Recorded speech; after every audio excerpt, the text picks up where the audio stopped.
c'est le mot exil en une de vos journaux. Un exil de Français qui peut certes être fiscal, mais qui peut aussi être motivé par des rêves d'aventure professionnelle hors de nos frontières. Voici le grand format de ce samedi. Il y a 15 ans, Manu Feldel a choisi de quitter Nantes direction l'Australie et il n'imaginait pas qu'il allait à ce point y trouver sa place. Portrait signé de Jenny Briffa et Frédéric Capron. Grand format, regardez. Sur la célèbre plage de Bondi à Sydney, ce jour-là, ce ne sont pas les surfeurs ou les jeunes femmes au physique avantageux qui attirent les regards, mais ce Français, Manu Feldel, un illustre inconnu chez nous, une star en Australie. On t'adore, Manu. Cheers, buddy. Au début, ça fait très bizarre.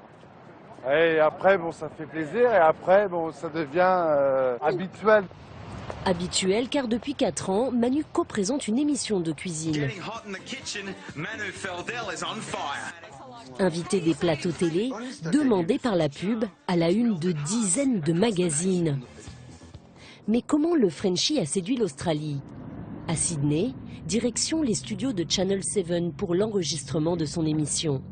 Lui, le petit cuisinier de Nantes, débarqué en Australie à 26 ans, est devenu une vedette de la télé. C'est vrai que je me lève le matin, je me pince, quoi. Mais c'est pas arrivé comme ça. C'est 20 ans, 25 ans de boulot quand même. À chaque émission, 20% des Australiens sont devant leur écran. Un score énorme. Welcome to Kitchen Headquarters. Manu juge les plats concoctés par des candidats qui sont éliminés au fur et à mesure. Je suis peut-être pas le meilleur cuisinier du français, mais ici, j'ai une bonne réputation. I don't like it. La recette de son succès, ça n'a pas forcément été son accent. I love it. La production ne voulait pas d'accent français. Ils avaient peur que l'Australie ne comprenne pas chaque mot qui sortait de ma bouche. Et il a fallu que je prenne des cours, pas des cours d'anglais, mais des cours de prononciation pour essayer de prononcer l'anglais comme il faut. En fin de journée, il retourne dans son restaurant, autant pour ses fans que pour son amour de la cuisine.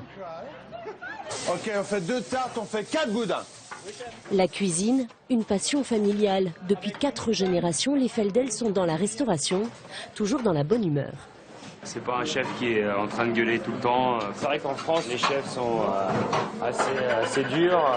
Ici, il n'y a pas besoin. On fait ce qu'ils demandent et puis tout va bien, quoi.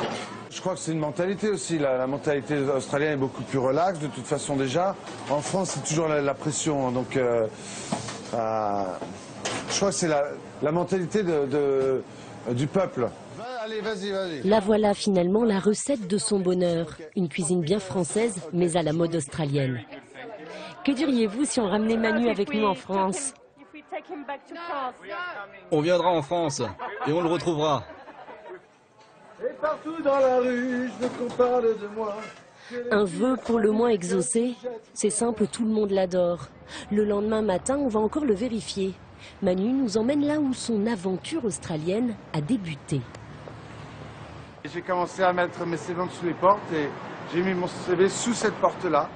Et il a décroché son premier poste de sous-chef. C'était il y a 15 ans.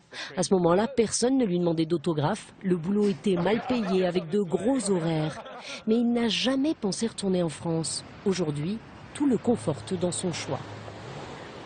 Je ne sais pas si la France se plaint ou s'il y a beaucoup de problèmes, mais j'ai l'impression qu'il y a plus de problèmes là-bas qu'il y a ici. L'Australie, le pays où tous ses rêves se sont réalisés. Il y a même décroché 3 toques, l'équivalent des étoiles du guide Michelin. Sa bonne étoile à lui, il a su la trouver bien loin de sa ville de Nantes, de l'autre côté de la planète.